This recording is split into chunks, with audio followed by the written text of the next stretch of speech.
Explana Gemasp. Explana Gemasp.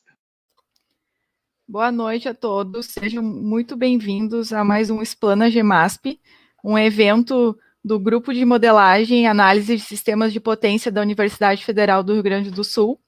E hoje nós vamos falar sobre transmissão de energia elétrica em alta tensão em corrente contínua. E a nossa convidada de hoje é a engenheira eletricista Camila Maciel. Ela é formada pela Universidade Federal de Campina Grande e atualmente faz mestrado na Universidade Federal da Paraíba. E ela já viajou pelo Brasil inteiro, já morou em vários estados construindo subestações e atualmente trabalha no Bipolo 2 de Belo Monte. E, então, é um assunto bem diferente que, sinceramente, não vejo muita gente falar. E eu acredito que hoje vai ser uma oportunidade muito legal de trocar experiências, trocar conhecimento, conhecer um pouquinho mais sobre essa tecnologia. Apesar de não ser super nova, apesar de existir no Brasil já há algumas décadas, linhas de transmissão em corrente contínua, ultimamente está ficando mais em voga. E a Camila vai falar disso para nós, quantas linhas de transmissão CC tem no Brasil, na China, no mundo inteiro. Vai falar tudo como é que funciona e eu espero que seja sensacional. Boa noite, Camila. Te apresenta aí. Primeiro, agradecer o convite. É sempre um prazer falar sobre a HVDC, que é a base da minha carreira, né? Então, quando a Ana me convidou, eu fiquei super feliz. Ela falou, não, vamos falar sobre parte técnica. Claro, vamos falar sobre a HVDC. Então, primeiramente, agradeço o convite e adoro falar sobre o tema, adoro falar sobre a tecnologia. Estou aberta a perguntas, dúvidas que vocês tiverem. Fiquem à vontade, aqui é para justamente passar um pouquinho dos conhecimentos que eu sei nesses meus anos de carreira, né? Então, fiquem à vontade e... Eu sei. É isso. E por onde que a gente vai começar, Camila? Vamos começar pelo Beabá. Tu teve que fazer um TCC, né, na faculdade ainda sobre HVDC e não foi muito fácil de encontrar material e muitas informações. Não é que a gente vê assim tão fácil por aí. Não encontra tão fácil. Mesmo hoje em dia, imagina quando foi que tu fez teu TCC? 2010? Pois é. Então, imagina só. 2010. Então, explica aí para mim como é que funciona esse HVDC, porque eu vou ser sincera, gente, eu sei bem pouquinho, tá? Tô aqui para aprender junto com todo mundo. Então, vamos lá. Vamos começar aqui a falar sobre desse tema que eu sou. Então, meu primeiro contato com a HVDC, como a Ana acabou de falar, foi justamente no meu TCC, porque eu queria escrever, eu pesquisei no meu último semestre, eu pesquisei sobre temas que eu achava interessante, e o Google me apresentou, acabei conhecendo o HVDC, isso era 2010, eu achei interessante. Nessa época, a gente só tinha operação no Brasil Itaipu, como linha em corrente contínua, as maiores linhas desse tipo de transmissão. E o meu tema foi justamente linha de transmissão, só que linha de transmissão submarinas da HVDC, que é o carro-chefe da transmissão na Europa. Tem muita linha submarina. Então, eu achei extremamente interessante e resolvi escrever sobre isso. Não tinha professores que trabalhavam com essa tecnologia na universidade, ainda são muito poucos que trabalham com HVDC até hoje, né? Então, foi meio que na cara, na coragem, o meu orientador aceitou o tema que eu propus, né? E nessa época, realmente não tinha muito, era muito difícil você encontrar artigos, teses de mestrado, pesquisas nessa área, sobre esse tema. Então, tive que garimpar muito para conseguir aprender, para conseguir entender um pouco mais sobre essa tecnologia que é assim, você entrar numa subestação em corrente contínua, você vai dizer totalmente diferente da subestação em corrente alternada. Totalmente. Você vê um pátio de corrente contínua, é muito diferente. Então, o que é que aconteceu? Coincidentemente, eu pretendia seguir carreira acadêmica, né? Então, eu terminei a graduação, emendei no mestrado. Quando eu estava no meio do mestrado, eu recebi uma proposta de um engenheiro da minha cidade, lá do interior da Bahia, né? Que ele precisava de um engenheiro para ser responsável pela montagem da subestação do Bipolo 1 do Madeira, em Porto Velho, para montar essa subestação, em HVDC. Ele não fazia ideia que o meu TCC tinha sido linha da HVDC, então foi uma coincidência do destino, assim, né? Muito boa do destino, por sinal, de aparecer para mim essa oportunidade de trabalhar em uma subestação em HVDC. Então, eu não pensei duas vezes, eu não sabia nem direito onde ficava Porto Velho. Fui para o meio da Amazônia com a cara e a coragem, pelo desafio de montar uma subestação em corrente contínua, né? Então, foi minha primeira subestação que eu construí. Eu digo que eu entrei no setor elétrico com os 2 pés na porta, né? Que, literalmente, porque uma subestação desse tamanho é um desafio enorme. E é uma coisa que a gente não vê usualmente na universidade. O máximo que a gente aprende na graduação é em eletrônica de potência, a conversão CA/CC, que é aquele gráficozinho, né? Que a gente aprende. Mas você não aprende, você não vê o tamanho do reator de alisamento, que é justamente essa foto. A gente vê nos projetinhos aquele bem pequenininho, né? Mas o equipamento é imenso, é gigante o reator de alisamento, que tem no pátio de corrente contínua. Aqui eu estou embaixo do reator de alisamento do Madeira, do Polo 1, em Porto Velho, na primeira foto. E essa segunda foto foi 8 anos depois, eu no Bipolo 2 aqui de Belo Monte, já no ultra alta tensão, já no UHVDC, que é 800 kV, aqui na subestação Xingu. Então, o Bipolo do Madeira me abriu as portas mais ainda para o HVDC, que foi quando a State Grid, o pessoal me achou no LinkedIn, que eu tinha experiência com HVDC por conta do Madeira, e me chamou para trabalhar no Bipolo 2. Então, eu acabei saindo de um HVDC e depois indo para o HVDC, e hoje ainda permaneço no Bipolo 2, né? Que interessante, hein, Camila, tua carreira, tua história. Eu acho que serve de inspiração para muita gente. Até porque esse conteúdo, assim, tu estudou numa universidade top de linha para sistemas de potência. E tu não viu, né? E eu imagino que muita gente está aqui, sabe que existe, mas e aí, por onde que eu começo? Assim, nunca vi nenhuma foto. E acho que tá todo mundo bem curioso para saber como é, com o que parece, qual que é o tamanho, né? Exatamente. Por quê? Porque basicamente o nosso sistema interligado é em corrente alternada. Mas existe essa guerra, que é a famosa guerra das correntes, né? Que é a guerra entre o AC e o DC. A grande polêmica da elétrica. Exatamente, a grande polêmica da elétrica é o AC/DC. E às vezes muita gente não sabe que a gente tem esses leões em corrente contínua aqui no Brasil, né? Que usa a tecnologia em DC. Que essa foto eu acho incrível para você ver realmente que é uma das grandes vantagens principais da corrente contínua, que é justamente onde a gente economiza na linha de transmissão, que eu vou mostrar mais um pouquinho na frente, o gráfico da curva custo-implementação do sistema, que é onde é melhor implementar em corrente alternada ou corrente contínua. Então, a gente vê aqui a diferença de transmitir a mesma potência, você está vendo aqui, 6.300 megawatts, na chegada da linha da subestação de Foz do Iguaçu. Olha a quantidade de linha em AC para transmitir essa quantidade de potência. Olha a saída em DC. 2 saídas em DC para transmitir os 6.300 megawatts. Então, você tem uma economia muito grande na transmissão em linhas em corrente contínua, porque para esse volume de transmissão, você precisa somente do polo positivo e do polo negativo. Então, você economiza muito na linha, muito. Então, essa é uma das vantagens principais da corrente contínua para transmitir grandes blocos de energia por longas distâncias. Então, você vê claramente essa diferença aqui entre a quantidade das linhas em AC e olha a diferença da quantidade da linha em DC. Essa é uma das vantagens, mas eu vou falar... Na época do Tesla e do Edison, cidade, eles não transmitiam tão longas distâncias assim, né? Então fica. Aí eles demoraram para perceber que era mais barato quando a partir de uma determinada distância.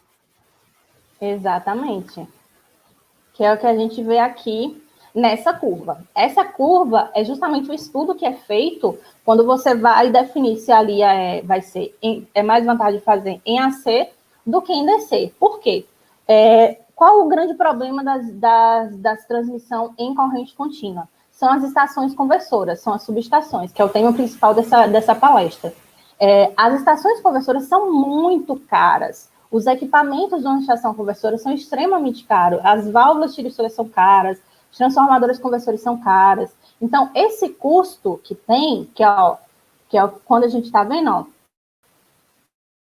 essa linha, a linha de custo, justamente tem um ponto de transmissão que a linha em DC é realmente mais viável do que em AC. Por quê? Porque o custo da estação conversora, que é muito alto, você acaba economizando na construção da sua linha. Por quê? Porque você economiza em faixa de servidão, porque você vai transmitir só por uma torre, né, uma linha só, do que em várias linhas em corrente alternada. Você não precisa fazer compensação de reativo ao longo da sua linha. Você transmite um ponto, ela vai direto para outro ponto, então você só tem uma linha única, sem nenhuma intervenção no meio, sem nenhuma subestação no meio, para fazer a sua compensação. Então, o custo que você economiza na linha compensa o gasto que você vai ter na conversora. Então, acima de uma determinada distância dessa linha, né, acima de 1.000 quilômetros, 800 quilômetros, é mais vantagem você você transmitir em corrente contínua do que em corrente alternada. Aqui é o custo entre faixa de servidão de um projeto de 6.000 megawatts, por exemplo, de uma linha de 2.000 quilômetros, que você vê, ó, olha a diferença do custo, olha o quanto custa a estação conversora, a linha, e o total do sistema, para transmitir em AC, em DC em 500 e em 800 kV. Olha como diminui muito se você for transmitir em 800 kV do que você transmitir essa linha desse tamanho em AC. Então, você compensa muito, é muito mais fazer esse estudo em questão de custo de implementação. Por quê? Porque a gente tem, o Brasil, por exemplo, é um país que tem dimensões continentais, que a geração é muito distante do centro consumidor. A gente tem as usinas do norte, a usina como Belo Monte, como Santo Antônio Giral, que são muito distantes do centro de consumo, que é a região sudeste. Então, vale a pena, por causa da dimensão do nosso país, usar justamente essa tecnologia de linha de transmissão em corrente contínua, que é o que acontece, que vocês vão ver um pouquinho mais, que usa muito na China. A China também é um país de dimensões enormes, que a geração é distante do centro consumidor. Então, é muito melhor transmitir, compensa economicamente mais viável, transmitir em corrente contínua. Então, esse é o estudo básico para quando lhe perguntar, por que usar alta tensão em corrente alternada ou alta tensão em corrente contínua? Você já fala da curva de custo. Curva de custo em relação à distância de implementação, porque tem um momento que é mais barato você transmitir em CC, porque você economiza na linha, do que transmitir em AC. Então, basicamente, você tem que ter ciência dessa curva de custo. E essa distância, ela é uma lei, assim, é a partir de tantos quilômetros, ou isso varia de caso a caso? Tem que fazer uma análise? Varia de país para país. Essa é excelente pergunta.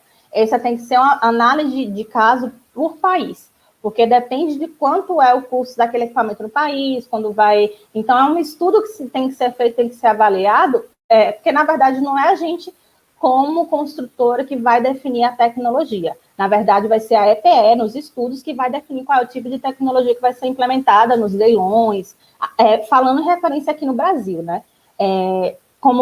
O que é que vai ser usada, né? O que é que vai ser mais econômico para o país de usar. Então, isso aí vai muito de país e de região. E, por exemplo, em Itaipu, a transmissão é 600 volts DC. Só que as linhas que saem de Belo Monte são 800 volts DC. E isso também é uma questão de estudo que tem que ser feito previamente e tal. Exatamente, exatamente. Lá na China a gente já deu 1.100 kV.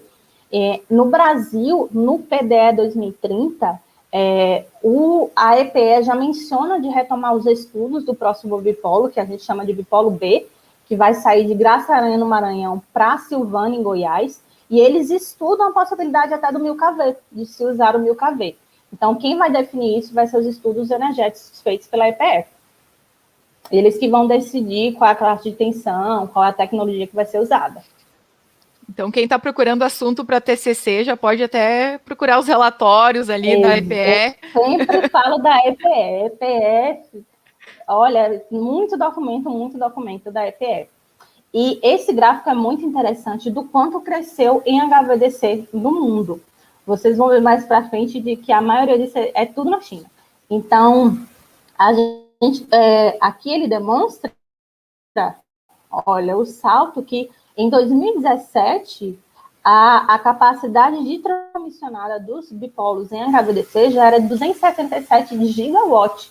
Então, um volume muito grande de energia transmitido por essas linhas em HVDC. Então, é um sistema que não para de crescer. Que em 2022, a previsão é chegar a 443 gigawatts transmitido por essas linhas em HVDC.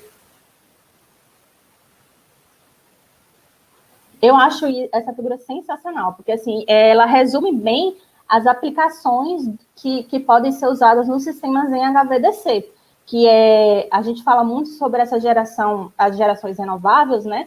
E tem justamente as fazendas onshore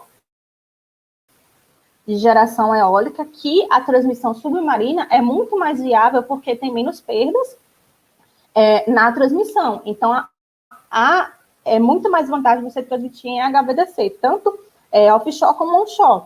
Então, a gente tem a possibilidade de usar essa transmissão em HVDC para essa geração eólica.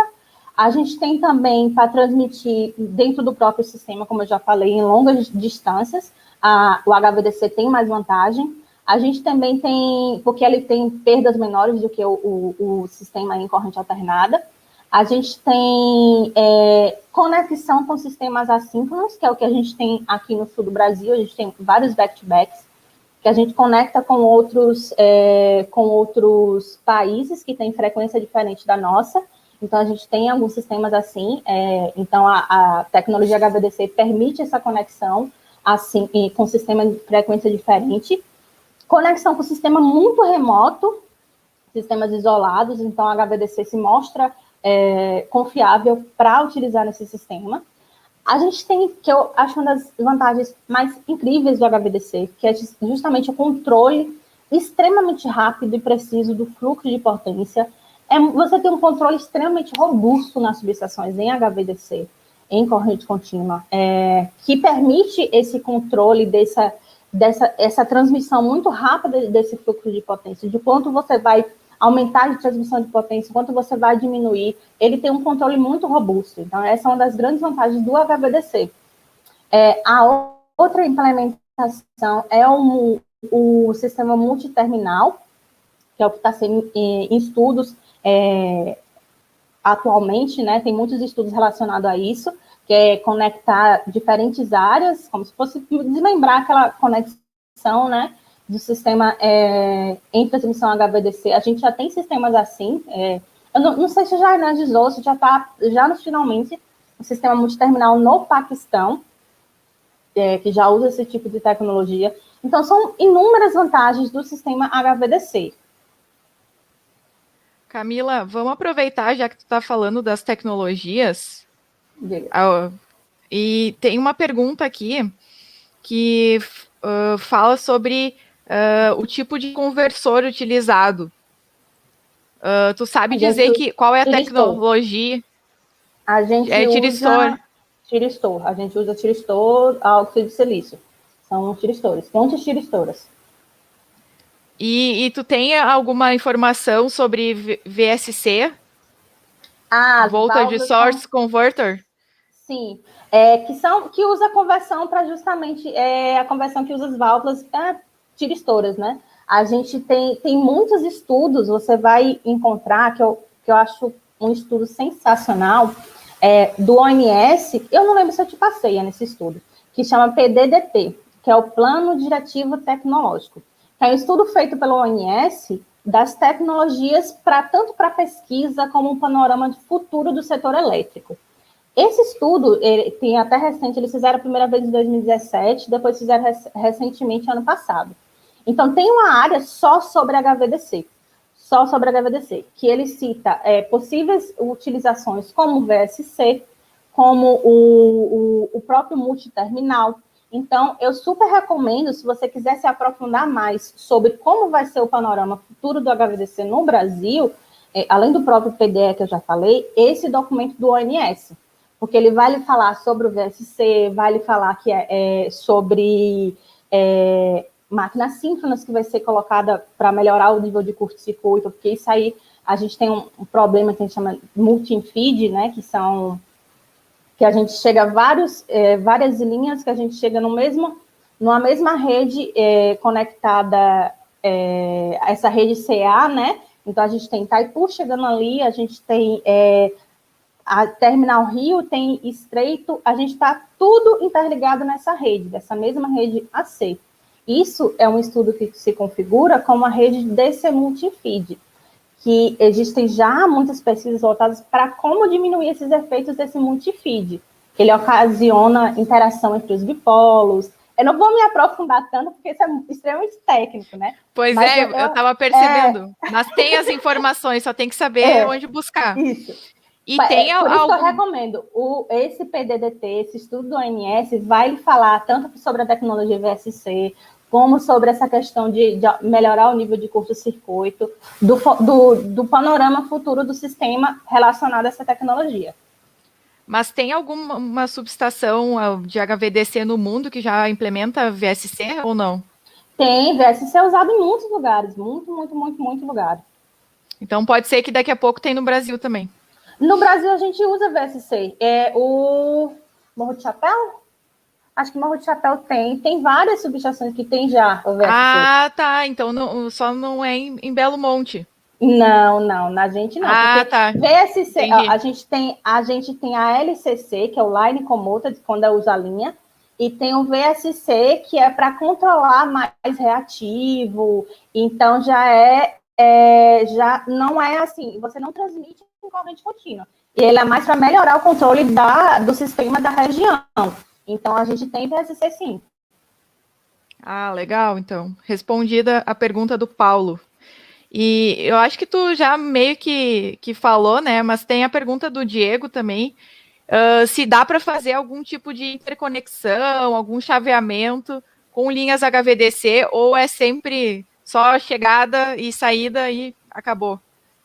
Eu falei do multiterminal, que é o que tem, pois é. Que é os estudos. Eu vi que tu aproveitou, né? Exatamente, que é o multiterminal, que usa justamente que você consegue meio que derivar daquela em corrente contínua, que são esses estudos. Quer saber sobre isso? Estude multiterminal. Aqui o Paulo só, acho que com relação à pergunta anterior, né?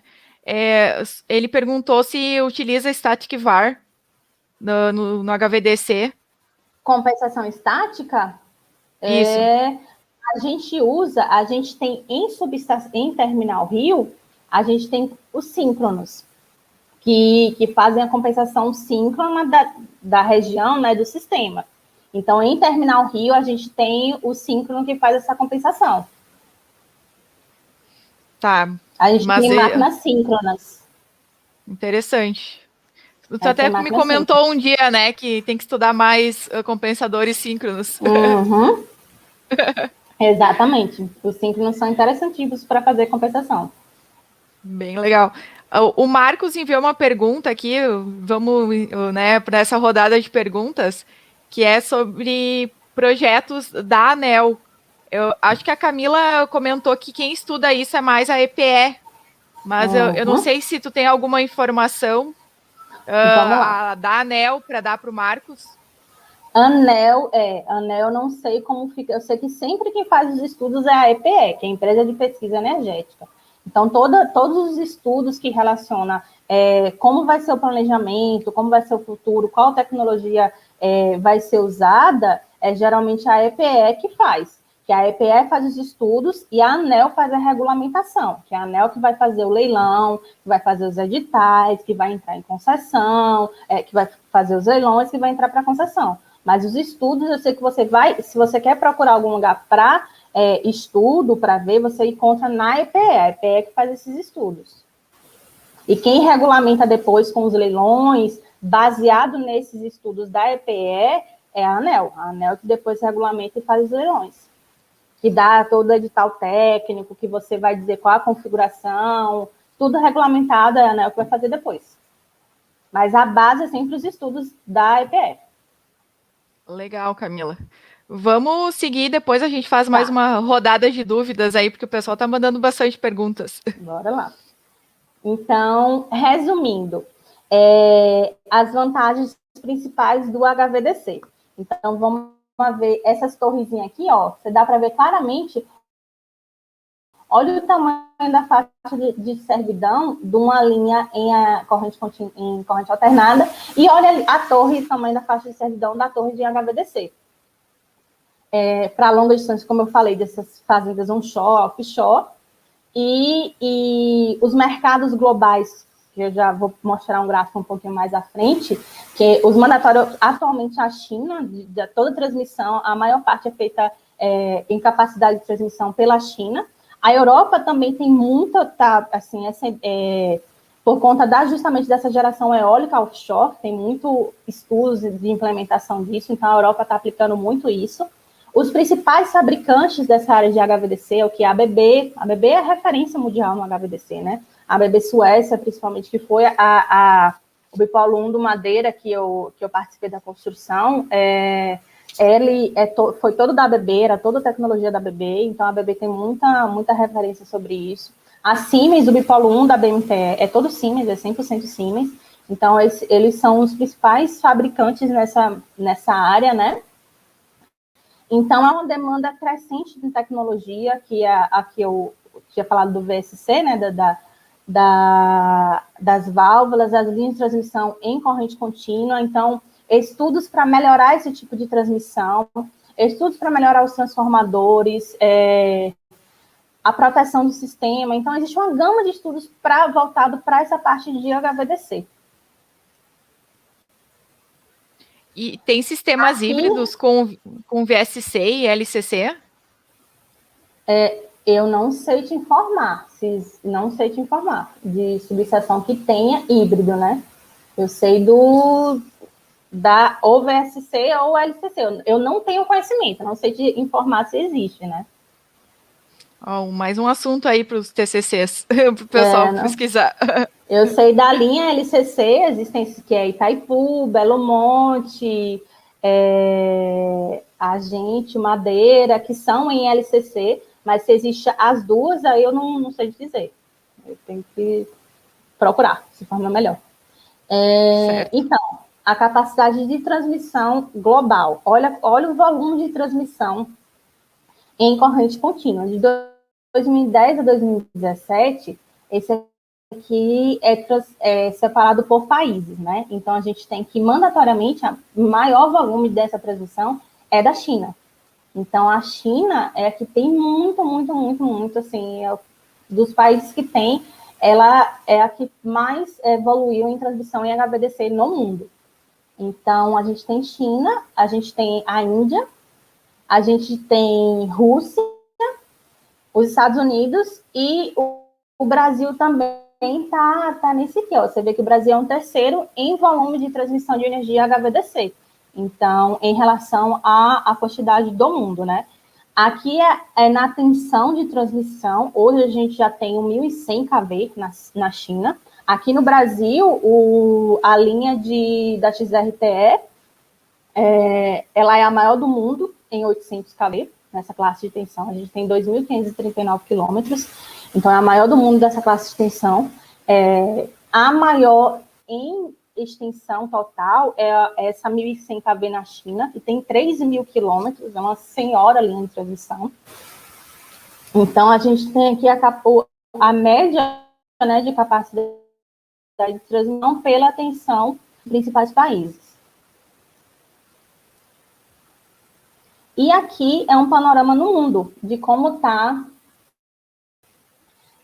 essa transmissão. Atualmente existe uma lista feita pelo I3E, que ele atualiza assim, com o passar do tempo. A última atualização que eles fizeram já tinha 228 HVDCs no mundo, era na última atualização que eles fizeram. Então, é um sistema que tem muito crescimento, muita aplicação. Falando de mundo, agora vamos falar da gente, né? E no Brasil, como é que está esse sistema HVDC, né? Existem muitos projetos tipo back-to-back, lembra que eu falei da conexão assíncrona entre frequência diferente? Então, a gente tem esses back-to-backs aqui no Brasil e tem os principais projetos que é o LCC, que já é a linha de transmissão em corrente contínua, que os principais são o quê? Que a gente tem, que é Itaipu 1 e Itaipu 2, que é o que gera lá da usina de Itaipu e transmite para Ibiúna, em São Paulo. Então, a gente tem essas duas linhas em 600 kV. A potência de cada uma é 3.150 megawatts. A gente tem as linhas do Madeira, que sai lá de Porto Velho, que são essas linhas aqui, e vem até São Paulo, em Araraquara. Então, a gente tem os dois circuitos, cada um com também 3.150 megawatts. A tensão é 600 kV. E tem as duas linhas de Belo Monte, que é o Bipolo 1 e o Bipolo 2, cada um com 4.000 megawatts, a classe de tensão é 800 kV. Isso aí já é ultra alta tensão em corrente contínua. E o Bipolo 1 vai para Estreito, em Minas, e o Bipolo 2 vem aqui para o Rio de Janeiro. Eu gosto muito de fazer um comparativo com o sistema interligado total, para ver a magnitude do que é a transmissão em corrente contínua do Brasil. Porque quando você bota como um todo, você vê como é importante a gente olhar para esses sistemas, como é importante para o setor elétrico em si. A gente tem, como você pode ver, o sistema interligado é todo interligado. Todo. A maior parte em corrente alternada. Olha a quantidade de linhas em corrente contínua. São três projetos em si. E esses 3 projetos de transmissão, só esses 3 projetos, eles correspondem ao comprimento de 13,22% de todo o comprimento de linhas do Brasil.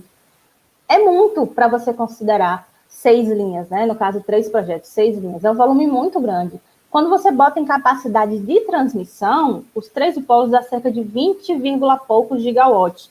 Isso dá cerca de 12,71% de toda a capacidade de geração instalada no Brasil. Então, é um volume muito grande. Agora, vamos ver isso no real. Você diga assim, gigawatt, não sei o quê, 3.000 megawatts, mas quanto de pessoa dá para atender isso aí?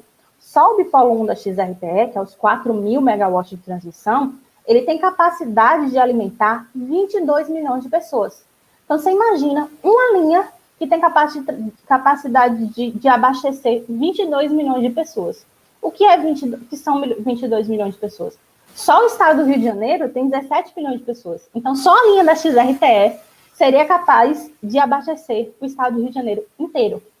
Então, e ainda ia sobrar. Exatamente. Isso é a magnitude do HVDC. Você imagina, uma linha tem a capacidade de abastecer um estado inteiro.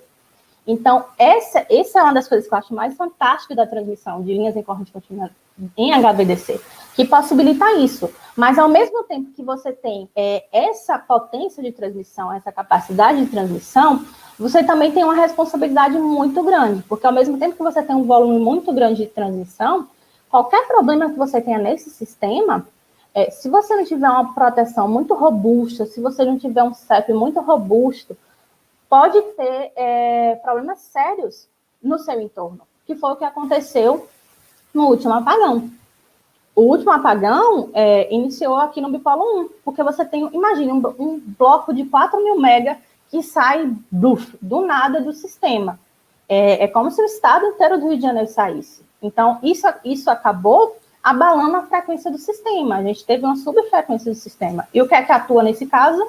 O nosso querido, que a gente nunca quer ver atuando, que é o ERAC, que é o Esquema Regional de Alívio de Carga. Então, quando esse bloco do sistema caiu, ele abalou a frequência do sistema. Então, o ERAC automaticamente atuou para reequilibrar e rearranjar a frequência do sistema. Então, ao mesmo tempo que você tem essa vantagem de ter uma potência muito grande, você tem uma responsabilidade muito maior ainda de manter esse sistema funcionando muito bem. Porque se acontecer algum problema, o risco é muito alto. O risco é, ao mesmo tempo, proporcional a essa vantagem de se transmitir esses grandes blocos, né? Eu acho que isso tem a ver bastante com a pergunta do Sérgio, que ele perguntou sobre a confiabilidade desse sistema, se tem alguma redundância, porque, claro, imagina tudo isso ficar fora. Uhum. A gente tem aqui, eu vou falar um pouquinho mais sobre isso depois, a gente tem aqui em Xingu o CEP, que é o Sistema Especial de Proteção. E tem o cérebro de uma subestação em HVDC, que é o Master Control. Master Control é fantástico. Então, ele tem já lógicas pré-definidas dele, que é uma das que eu vou explicar aqui, assim. Uma das principais vantagens do sistema HVDC, que ele é extremamente flexível no modo de transmissão. Diferente do sistema AC, que você tem, você perde a transmissão de maneira trifásica, no sistema DC, você rearranja aquela sua transmissão. Você pode transmitir ele de maneira bipolar, ou seja, aqui a gente tem capacidade de transmitir 4.000 megawatts. Eu posso transmitir esses 4.000 mega de maneira bipolar, ou seja, 2.000 em um polo e 2.000 em outro polo. Eu posso transmitir de maneira monopolar, aí já vai ser a transmissão mais reduzida, né? Porque cada polo tem capacidade de transmitir 2.000 megawatts, mas eu tenho essa flexibilidade de modos de transmissão, que são uma das grandes vantagens do HVDC. Então, eu posso transmitir metade da transmissão de maneira monopolar, com retorno por terra, ou de maneira monopolar, com retorno metálico. Isso é uma das grandes flexibilidades que a transmissão em corrente contínua tem. Então, o que é que acontece? Por exemplo, quando eu perco um polo, quando eu perco metade ou quando eu perco os dois polos. A gente tem o CEP aqui, que é o Sistema Especial de Proteção, tem essas lógicas pré-definidas nele, que é para cada tipo de problema que possa acontecer no sistema. Se eu perder a XRTS, se eu perder os 2.000 mega, tiver bloqueio do bipolo, ele vai reorganizar o meu sistema. O que é que ele pode fazer? Ele vai mandar essa potência, ele vai calcular quanto o bipolo 1 está transmitindo no momento que aconteceu esse problema. Se o bipolo 1 vai poder absorver toda essa energia que estava sendo transmitida pela XRTE, se o bipolo 1 não conseguir absorver, ele vai cortar a geração. Para quê? Para eu equilibrar o meu sistema. Então, se o bipolo 1 não conseguir absorver aquela potência, ele vai cortar. A gente corta tanto máquina de Belo Monte quanto máquina de Tucuruí.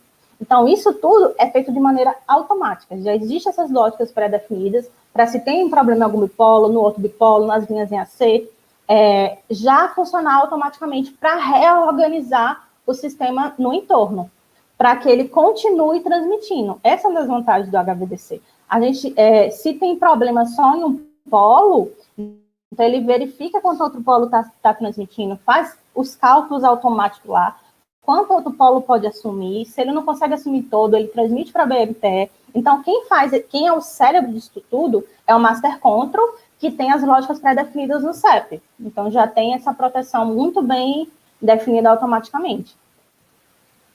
Bem complexo, hein? Muito, muito complexo. Então, vamos lá. Então, esse é o primeiro ponto. A gente tem uma flexibilidade no modo de transmissão muito, muito, muito diferente do sistema em AC. Você transmite de maneira trifásica e acabou, morreu. Você não tem outra forma de transmitir. Trifásica e no sistema da rede básica, né, de transmissão. Você transmite trifásica e no sistema de HVDC não, a gente pode transmitir bipolar ou monopolar. Aqui é um desenho, um projeto básico do DC que a gente tem aqui em Xingu, da diferença da subestação em AC, né? Que em AC você vê aquele sistema trifásico bonitinho, daquela linha do barramento, você consegue ver a fase A, a fase B, a fase C. Na parte de corrente contínua, é muito mais complexo, vou mostrar depois o projeto do arranjo, você identificar as zonas que existem, né?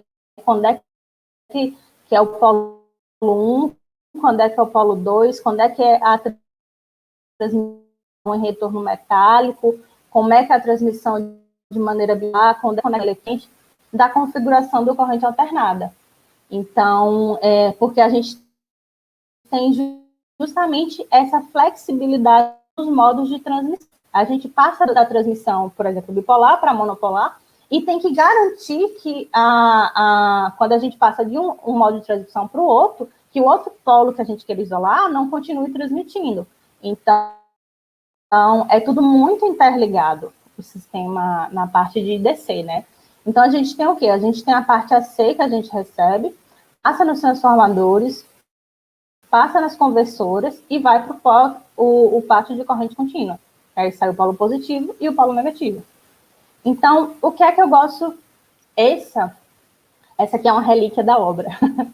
Que isso aqui é projeto meu, rabiscado por mim, que é uma dica para quem trabalha com corrente contínua, que quem for montar uma subestação em corrente contínua, que eu digo. Porque, assim, uma subestação de corrente alternada, você pega o corte do arranjo, assim, da sua subestação, você consegue ver bem ali, que é a fase A, como é a sequência de montagem de cada equipamento. Olha a complexidade que é o pátio de corrente contínua. Isso aqui é tudo equipamento, isso aqui é equipamento. Então, para você ter o corte disso aqui, é extremamente complexo para você visualizar. Então, o que é que eu faço? Que eu dou como que eu usei muito desde madeira, que eu acabei usando como aqui também na XRTE, que é o quê? Eu replico o unifilar no arranjo.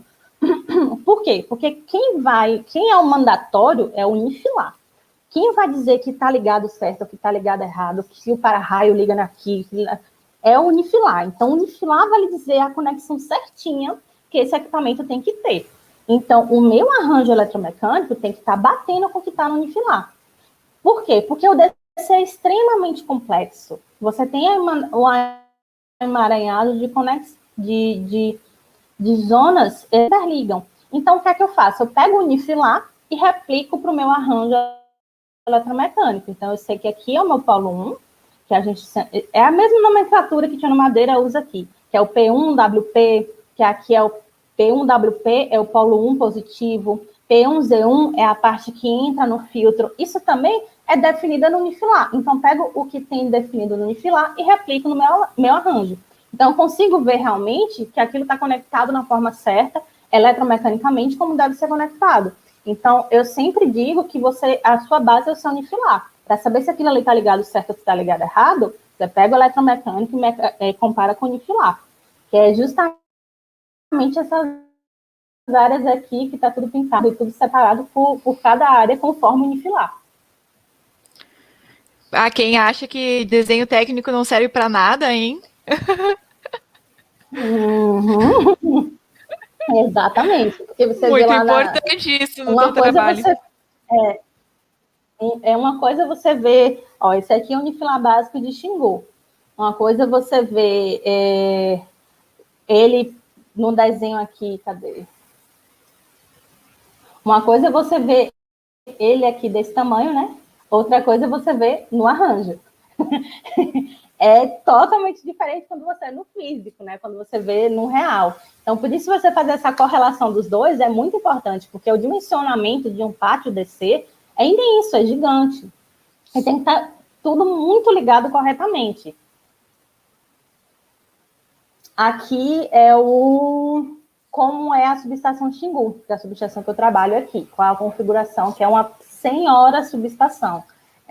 Quando eu digo que eu trabalho no bipolo 2 de Terminal Rio, de Xingu, o pessoal acha que eu trabalho na usina. Eu digo, olha, não trabalho na usina de Belo Monte, eu trabalho depois da usina. Eu ainda tenho que atravessar um rio para trabalhar. Então, eu trabalho na subestação, que é uma senhora subestação, que muitas vezes o pessoal da própria região aqui não tem noção da dimensão da subestação que a gente tem aqui em Altamira.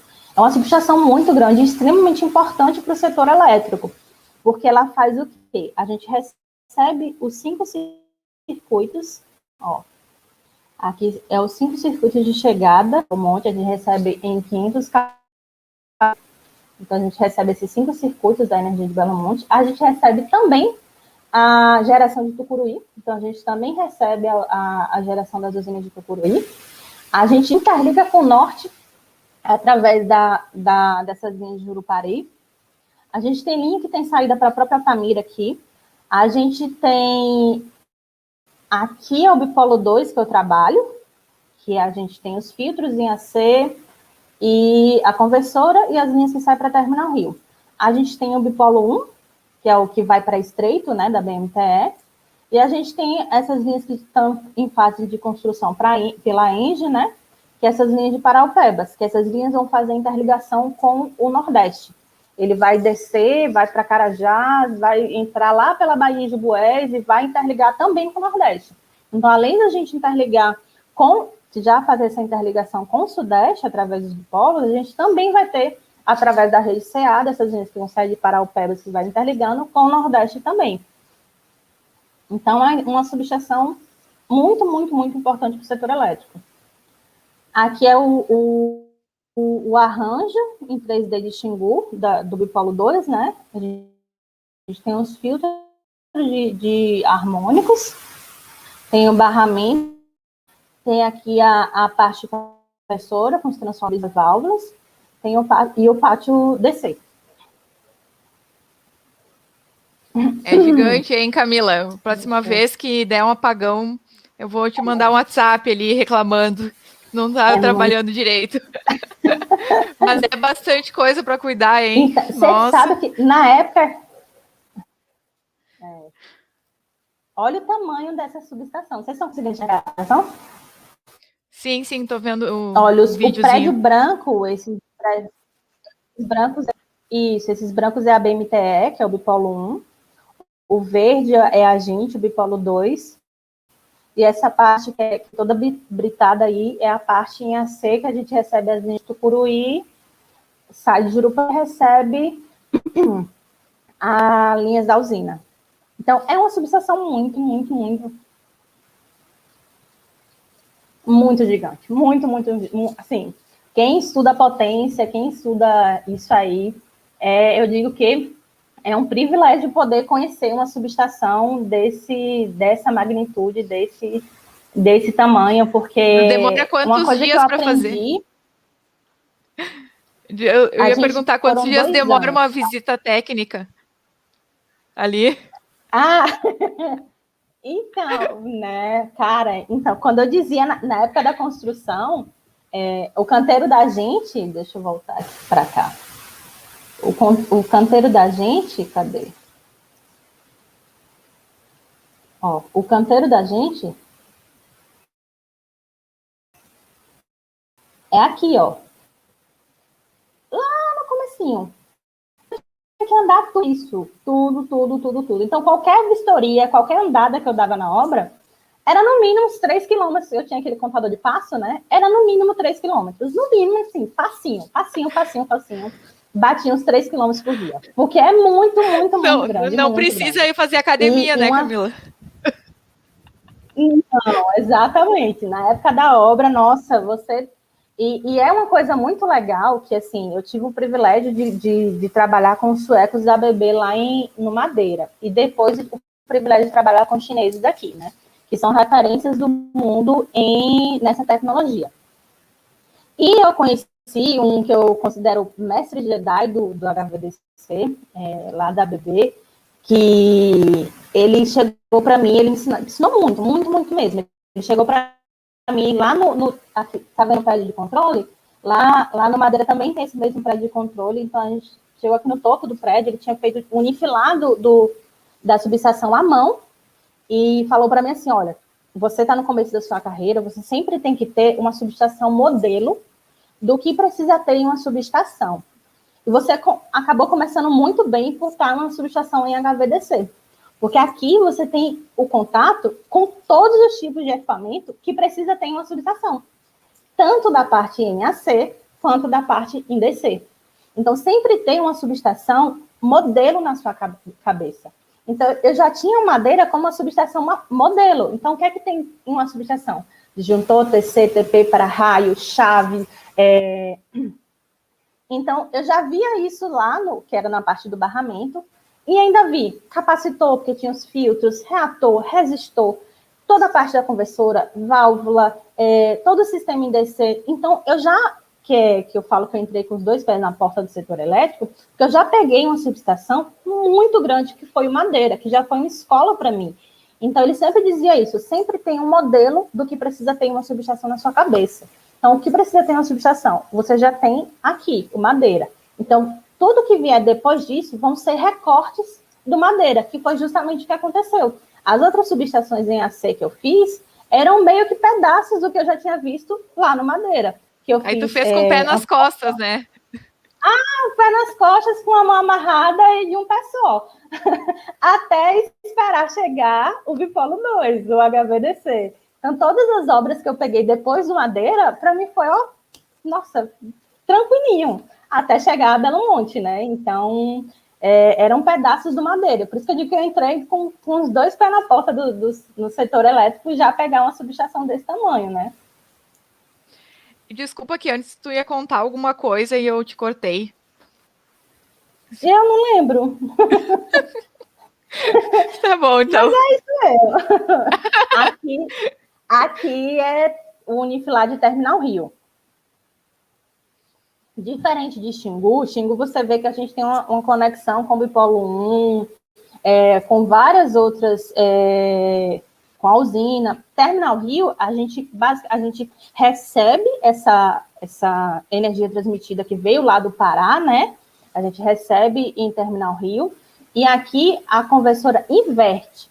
Então, em Xingu, ela retifica, ou seja, a gente recebe em corrente alternada, retifica e converte para corrente contínua. Em Terminal Rio, a gente recebe em corrente contínua e inverte para corrente alternada. Aí vocês perguntam, mas Camila, eu posso fazer o inverso? Se eu quiser transmitir do Rio para o Pará, pode? Pode. Aconteceu isso alguma vez já? Já. Uma vez para testar e nunca mais.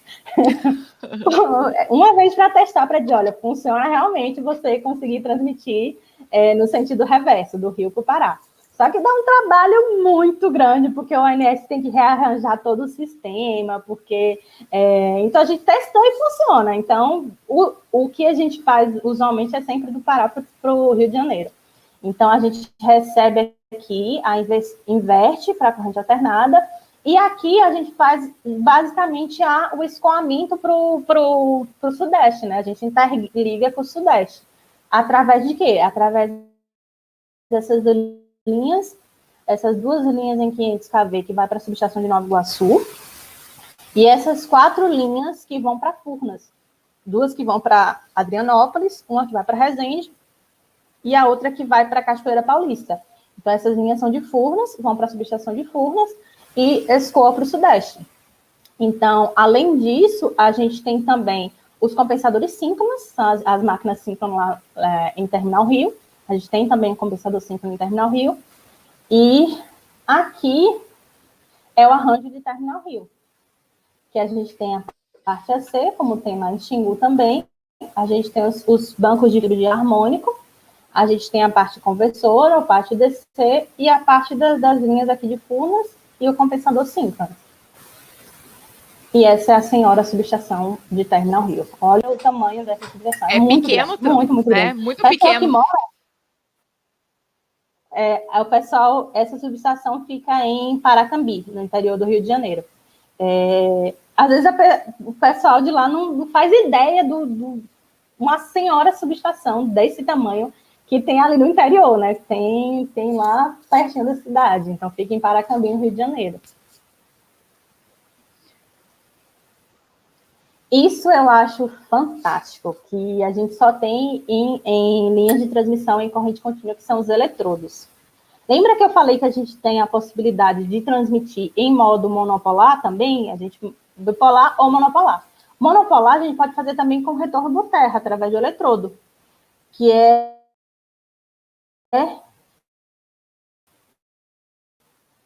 a gente tem, esse aqui é o eletrodo de Xingu, esse aqui é o eletrodo de Terminal Rio, que tem esses poços com ferro, cromo, silício, com cobre, né? E esses eletrodos é justamente fazer a conexão desse sistema através do magma da Terra, para permitir a transmissão do sistema HVDC. O eletrodo eu acho fantástico, fantástico, fantástico, fantástico. Então, existem, cada sistema HVDC, a região, tem que fazer estudo do solo para saber a melhor configuração. Então, cada sistema HVDC tem a sua configuração lá, de acordo com a região do eletrodo. Mas isso aqui você só vai ver em subestações em corrente contínua. Coisa de louco, hein? O eletrodo vamos aproveitar esse assunto aí. Teve uma pergunta sobre como que é o aterramento de sistemas de HVDC. Então, a gente usa o aterramento é mesmo que a subestação AC. A gente tem a malha de toda a subestação e cada equipamento é aterrado na malha, a nossa malha aqui acho que é 150 milímetros. Então, a gente tem um sistema com cabo de cobre no normal mesmo. É mesmo que uma subestação em AC. Ah, então eu respondi da pergunta da Maria Tereza. Mais algum? Eu posso continuar? Então, aqui,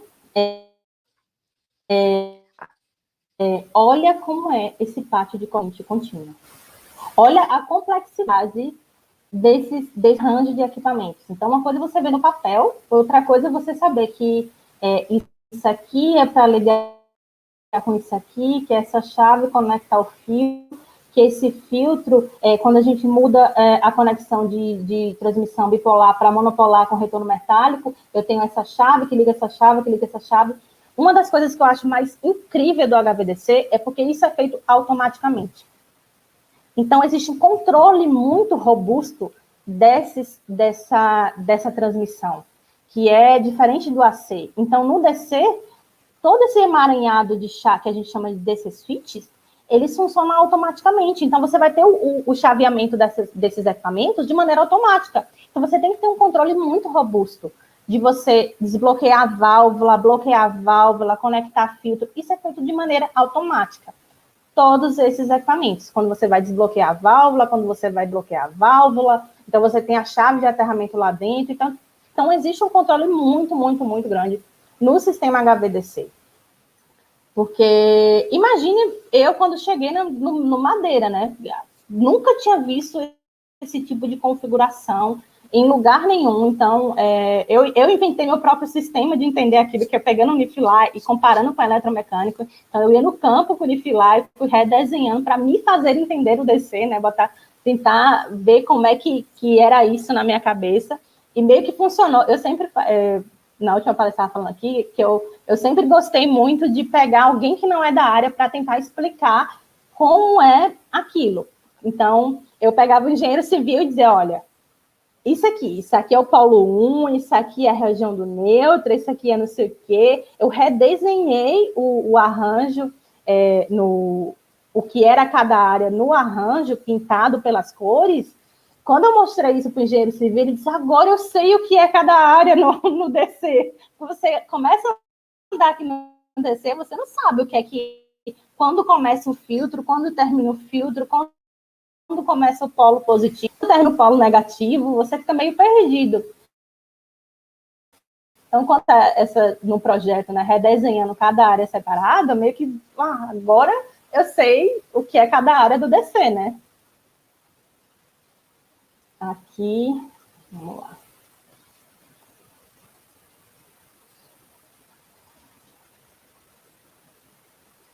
Aqui é na época da construção.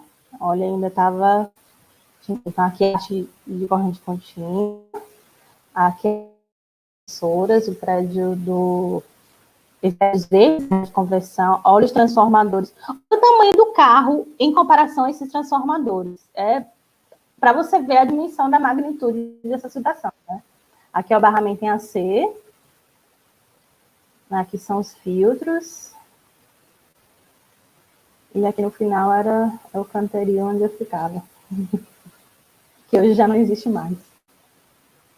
Então, é muito grande essa subestação. Muito, muito grande.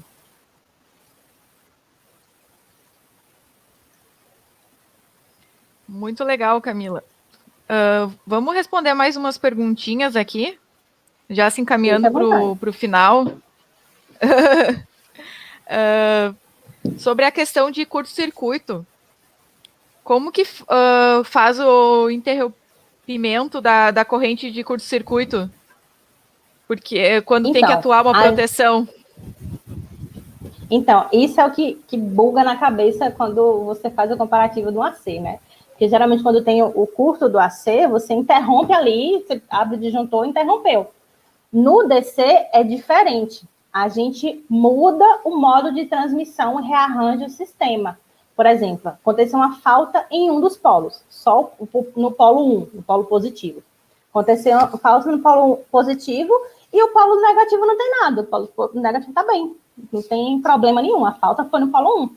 Aí o que é que acontece? As chaves rápidas vão reorganizar o sistema para mudar o modo de transmissão bipolar para monopolar, para o sistema continuar transmitindo. Então, o sistema não para de transmitir, você vai reorganizar aquela energia que estava sendo transmitida por um polo, ou pelos dois polos, você manda para o polo 1, de maneira automática. Então, você reconfigura o sistema para continuar transmitido em caso de alguma falta na linha, né? É bem diferente mesmo. E tu falou que tem 4 gigawatts, né, em cada bipolo de Belo Monte. E eles já operaram com a potência máxima? Direto agora. Desde fevereiro a gente está na potência máxima. Olha só. Tá os dois topados, tá os dois bipolos transmitindo o máximo. É muito legal. Isso foi a pergunta do JP, que enviou aqui. Então, funciona mesmo na potência máxima. Potência máxima. Olha só. Então, posso continuar? Pode continuar. Então, vamos lá. Uma das complexidades do sistema em corrente contínua é justamente a quantidade de equipamentos que tem, porque isso já se torna um sistema muito complexo. Porque imagina, em Terminal Rio, a gente tem 2.248 equipamentos. Só de cabos foi quase 700 mil metros de cabos usados nessa subestação. Xingu tem quase 2.000 equipamentos. Usado também essa quantidade de cabos. Então, isso já se torna extremamente complexo para você coordenar esse tipo de construção. Por isso que é sempre um desafio muito grande fazer uma subestação em HVDC, porque é uma subestação extremamente complexa. Aqui é um exemplo dos equipamentos do filtro, né?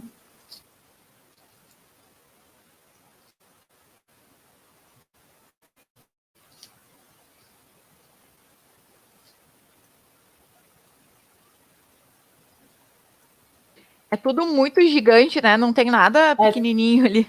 Olha isso, eu não sou referência de altura, mas olha o meu tamanho comparado com um transformador. Então, é muito grande, muito, muito grande. Tudo muito complexo. Por quê? Porque você tem que fazer toda uma logística. Aqui, os nossos transformadores vieram através de balsas pelo rio Xingu.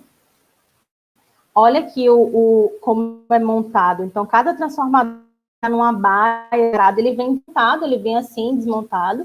A gente monta buchas, o sistema de resfriamento, o tanque de expansão, é tudo montado na subestação. Então, E olha o tamanho de um carro comparado com o tamanho desse transformador. É muito gigante. Sim, mal dá para enxergar que é um carro.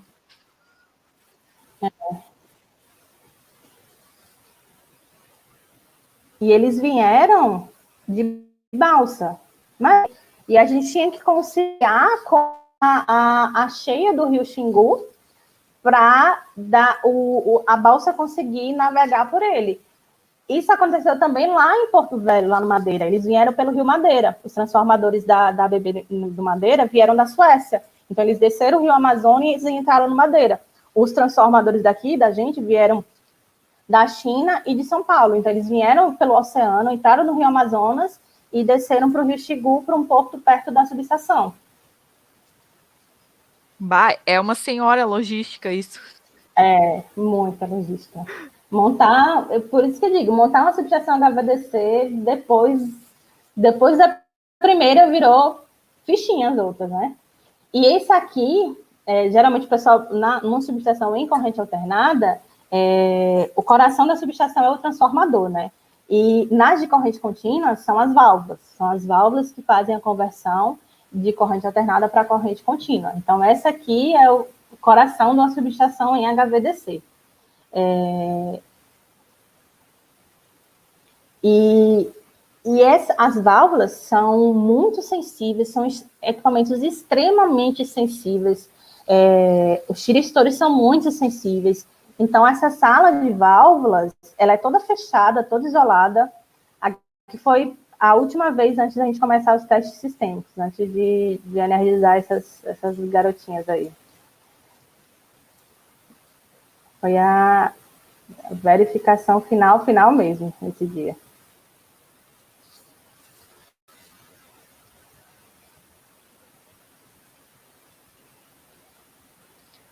Nossa, é muito, muito, muito legal ver isso, ainda mais eu que tenho uma vida um pouco mais acadêmica, né?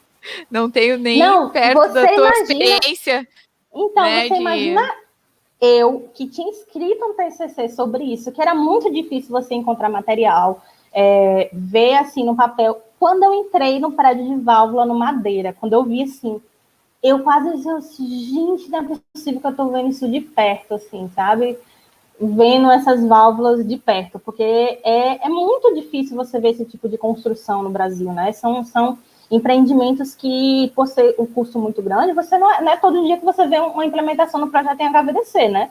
Então, eu, recém-formada, já pegar de cara, porque para mim foi um privilégio trabalhar com isso e ver na real, não, foi fantástico, fantástico mesmo. E a sala de válvulas é muito linda, muito linda. Então, ela é toda isolada, toda isolada, a sala de válvulas, com pressão controlada, pressão positiva controlada, umidade controlada, temperatura controlada. A gente sempre tem que ficar medindo o ponto de orvalho da umidade. Por quê? Porque a gente não pode ter nenhuma umidade na válvula. Os diretores são extremamente sensíveis. Então, é tudo muito bem monitorado. A gente não pode entrar na sala com a válvula energizada. A porta é bloqueada. A gente só entra e acessa a sala de válvula com a válvula desligada. Então, é tudo muito bem controlado. Camila. Oi. Por mim, eu ficava aqui até as 10 da noite. Eu acho que um monte de gente também gostaria de ficar, mas para a gente não mentir, né? Porque a gente falou para as pessoas que ia ser em torno de 1 hora, já está fechando 1h10. Tá. E vamos te deixar jantar também, descansar, porque tu estava numa outra palestra antes. E com certeza, assim, ó, a gente pode marcar outros eventos contigo. Muito, muito interessante esse assunto. Tem muita gente que está querendo saber mais. E eu te agradeço muito, muito pelo teu tempo. Não sei se tu quer falar mais alguma coisa para finalizar, pedir para o pessoal te seguir nas redes sociais. Então, é porque assim, eu digo que o falar de HVDC para mim é fácil. O difícil é resumir sobre o HVDC, porque é um tema muito fantástico, um tema que tem muitas nuances, muitas aplicações. É uma tecnologia nova que está crescendo, que já tem muita aplicação aqui, que às vezes a gente não tem conhecimento dessa possível área que a gente pode atuar, né, na engenharia. Então, tentar resumir, assim, um sistema tão complexo é muito complicado. Mas eu fico à disposição, quem quiser me entrar em contato comigo pelo LinkedIn, porque é um sistema.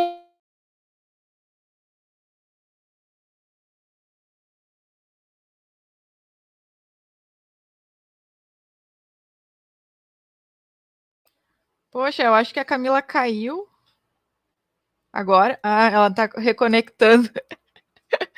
Só para dar tchau mesmo. Que pena. Mas enquanto ela tenta reconectar, se foi, eu agradeço muito todo mundo que assistiu aqui, todo mundo que vai assistir a gravação também. sigam a Camila nas redes sociais, sigam o GEMASP nas redes sociais e fiquem ligados que a gente vai ter outros eventos nos próximos meses também. Eu não sei se a Camila vai voltar, mas quem não teve a sua pergunta respondida ali, no final das contas, pode entrar em contato com ela no LinkedIn também. E claro que ela tem crédito, Michael, não tem problema. Ai, ai. Acontece essas questões de internet travar. Sorte que foi bem no finalzinho mesmo, né? Mas fica o convite para vocês seguirem a Camila nas redes sociais e também para seguir o GEMASP. Ah, ela falou que ficou sem energia. Ironia, né? Ficou sem energia, gente. Mas eu agradeço a todos e o GEMASP está à disposição de vocês também. Vamos ter que marcar outra live com a Camila, porque ela tem muito conteúdo para nos passar. Com certeza, o Michael falou aqui que a gente poderia ficar horas com ela. Vamos marcar um dia assim, às 2 da tarde, a gente fica até as 8 da noite, né? Mas é isso, pessoal. Agradeço e boa noite a todos. Até o próximo Explana GEMASP. E sigam o GEMASP nas redes sociais para saber as datas, para saber os assuntos dos próximos eventos. Falta energia. Casa de Ferreira, espeto de pau. O que eu falei foi ironia. Já estava quase dando boa noite aqui. Cara, eu morro de medo quando falta energia. Eu sempre digo, meu Deus, será que é na minha subestação? Mas voltei. Ai. Vou encerrando por aqui. Assim, fiquem à vontade para me adicionar no LinkedIn. Dúvidas, eu adoro, como a Ana falou, eu adoro falar sobre HVDC, parte técnica, porque é um conhecimento muito vasto, a gente tem muitas áreas que a gente pode estudar, então fiquem à vontade para me adicionar no LinkedIn. Mais uma vez, muito obrigada. Eu que agradeço a tua disponibilidade, Camila, e até a próxima. Até a próxima. Tchau, tchau. Explana GEMASP. Explana GEMASP. Explana GEMASP. Explana GEMASP.